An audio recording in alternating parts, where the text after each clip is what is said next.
সকল ঈদের সেরা ঈদ ঈদে মিলাদুন নবী সাল্লাল্লাহু আলাইহি ওয়াসাল্লাম।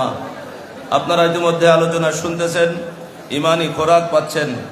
মনে রাখবেন, সর্বস্তরের মুসলমান ইমানদার নারী পুরুষদের কাছে আমাদের আবেদন নিবেদন, ইতিহাস দেখুন যারা বেশি বেশি দলিল তালাশ করে। আজহারি সাহেব আব্দুল মুস্তফা রহিম আজহারি বলেছে, আমাদের এত দলিল লাগে না, দলিল ছাড়াই আমরা ঈদে মিলাদুন নবী সাল্লাল্লাহু আলাইহি ওয়াসাল্লাম পালন করছি। এ দেহে যতদিন প্রাণ আছে ততদিন করতেই থাকবো। কথা বলেন ঠিক কিনা? ইনশাআল্লাহ। পাশাপাশি আর একটা কথা মনে রাখেন, বেশি দলিল তালাশ করা এটা আবু জেহেলের সুন্নত। আবু জেহেল, উতবা, শাইবা, কাফেরদের লিডারদের সুন্নত, তাদের আখলাক। কারণ ওই মক্কা নগরীতে আল্লাহর নবী রহমাতুল লিল আলামিন তশরিফ আওয়ারি যখন হয়ে গেল, তখন ওটা শুধু মক্কা নগরী থাকলো না, মক্কাতুল মুকাররমা হয়ে গিয়েছে। বলেন সুবহানাল্লাহ। সেই মক্কাতুল মুকাররমায় আল্লাহর নবী রহমাতুল লিল আলামিনকে কাফেরের গোষ্ঠীরা 40টা বছর যাবৎ দেখলো। তাদের মেধা দিয়ে, বুদ্ধি দিয়ে, তাদের চিন্তা চেতনা দিয়ে, তাদের নিজেদের চোখে দেখে দেখে আমাদের নবীজিকে তারা আল আমিন বলতে বাধ্য হয়েছিল। কথা বলেন ঠিক কিনা? 40 বছর পরে নবী রহমাতুল লিল আলামিন সাল্লাল্লাহু আলাইহি ওয়াসাল্লাম আল্লাহ পাকের হুকুমে যখন আসল পরিচয় দিলেন, হে মক্কা মুকাররমার বাসিন্দারা, এতদিন পর্যন্ত তোমরা আমাকে যেই পরিচয় জেনেছো, চিনেছো, এটা আসল পরিচয় নয়। দুনিয়ায় এসেছি বংশের দিক থেকে, আত্মীয়তার বন্ধনের দিক থেকে, কারো ভাই, কারো চাচা, কারো ভাতিজা, কারো মামা, কিন্তু এটা আমার আসল পরিচয় নয়। আমার আসল পরিচয় আল্লাহ তাআলার পক্ষ থেকে হুকুম এসেছে, জানিয়ে দিচ্ছি। 40 বছর আগে এই মক্কাতুল মুকাররমায় যার জন্ম হয়েছিল, ওটা ছিল সকল নবীগণের নবী, ইমামুল আম্বিয়া ওয়াল মুরসালিন নবী, সর্বশেষ নবী, আখিরি নবী, খোদার সমস্ত সৃষ্টির জন্য যিনি রহমত, ওই রহমাতুল লিল আলামিনের মিলাদ হয়েছিল। বলেন না সুবহানাল্লাহ। আল্লাহর নবীর ভাষণে মিলাদুন নবীর কথা চলে আসলো। 40 বছর আগে যেই জন্ম ছিল, দুনিয়ার আত্মীয়তার বন্ধনে কারো ভাতিজা, কারো ভাই, কারো চাচা, কারো ভাগিনা, মামা, সেই পরিচয়। কিন্তু হাকিকি পরিচয় এইটুকুন জানাই দিলেন আল্লাহর নবী মক্কাতুল মুকাররমার বাসিন্দাদের মাধ্যমে।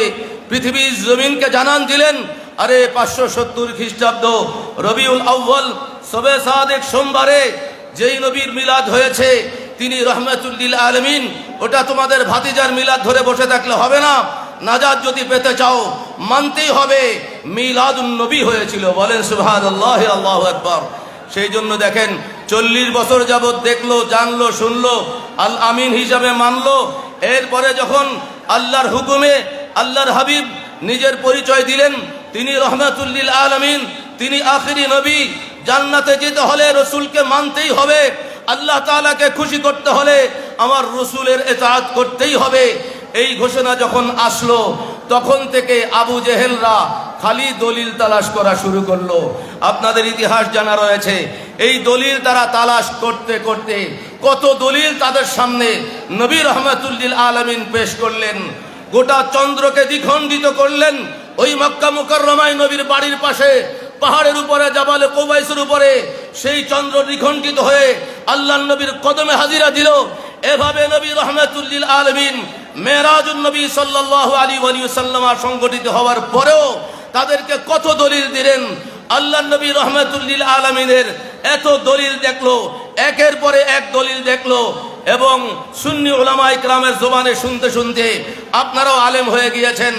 আবু জেহেল সবচাইতে বড় পরীক্ষা করতে গেল, দলিল চায় নবীকে নবী হিসাবে মানবে কিনা। এককভাবে গেল, কারোর সাথে পরামর্শ করে নাই।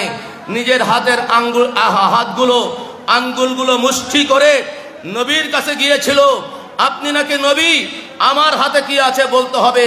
আবু জেহেলের মনে ধারণা ছিল নবী তার মতোই একজন মানুষ।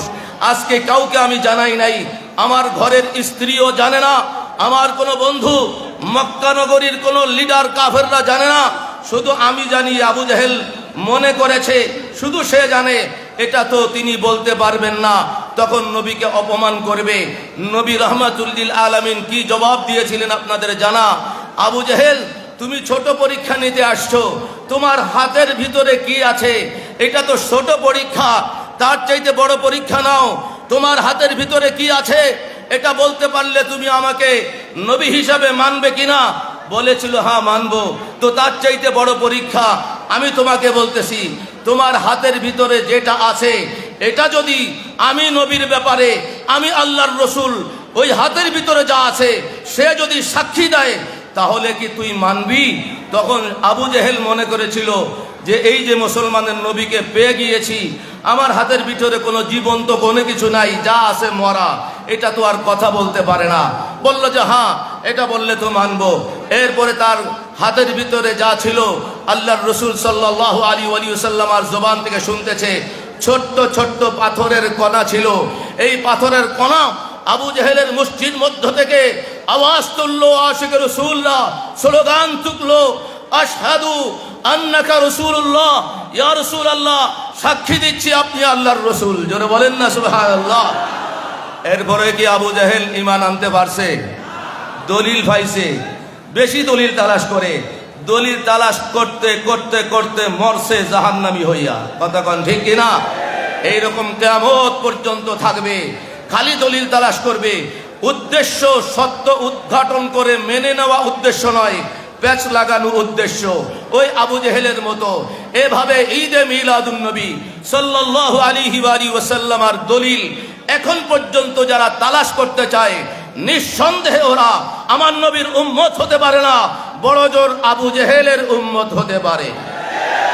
এবং আমাদের মঞ্চে আমরা দেখেছি জামিয়া আহমদিয়া সুন্নিয়া কামিল মাদ্রাসার সাবেক ভারপ্রাপ্ত প্রিন্সিপাল সাহেব হুজুর, অত্র কাদরিয়া তৈবিয়া কামিল মাদ্রাসার অনেক দিনের খেদমতগার মুহাদ্দিস ছিলেন মাওলানা জসিমউদ্দিন আজহারি সাহেব, তিনি আছেন।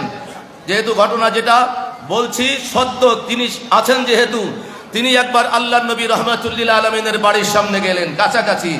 মক্কা শরীফে যারা গিয়েছেন, বাইতুল্লাহ শরীফের যেই দিকটায় সাফা মারওয়া সাই করে ইমাম হাজী সাহেবরা সাই শেষ করে মারওয়া পাহাড় থেকে বের হলেই সোজা আল্লাহর নবীর বাড়ি দেখা যায়।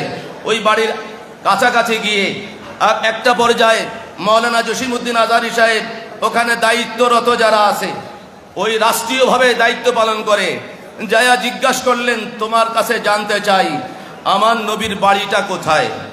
আইনা দারুন নবী সাল্লাল্লাহু আলাইহি ওয়াসাল্লাম, আমার নবীর বাড়ি কোথায়? কয় জানি না, লা আদরি, নবীর বাড়ি কোথায় জানি না, নবীর বাড়ির সামনে দাঁড়ায়া। এরপরে আজহারি সাহেব বলে, তো এটা তো জানো না, বুঝলাম। আইনা দারু আবি জেহেল, আবু জেহেলের বাড়িটা কোথায়? সাথে সাথে দেখাই দিয়েছে, ওখানে এখন বাথরুম হয়েছে। আশিক রাসূলুল্লাহ আবু জেহেলের বাড়িতে কিয়ামত পর্যন্ত ময়লা ফেলবে বলে দেখা দিল, এই যে হাম্মাম, হাজা হাম্মাম, এইটা হচ্ছে আবু জেহেলের বাড়ি।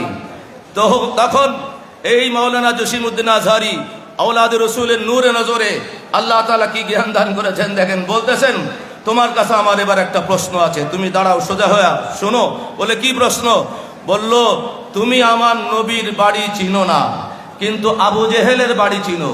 নবীজুর যেই জামানা, আবু জেহেলের একই জামানা। এমন নয় যে নবী রহমাতুল লিল আলামিন প্রায় ১,৫০০ বছর আগে আসছিলেন, সেই ইতিহাস জানা নাই। আবু জেহেল গত বছর মারা গেছে, এইটা নগদে জানে, এমন ঘটনা নয়, একই জামানা।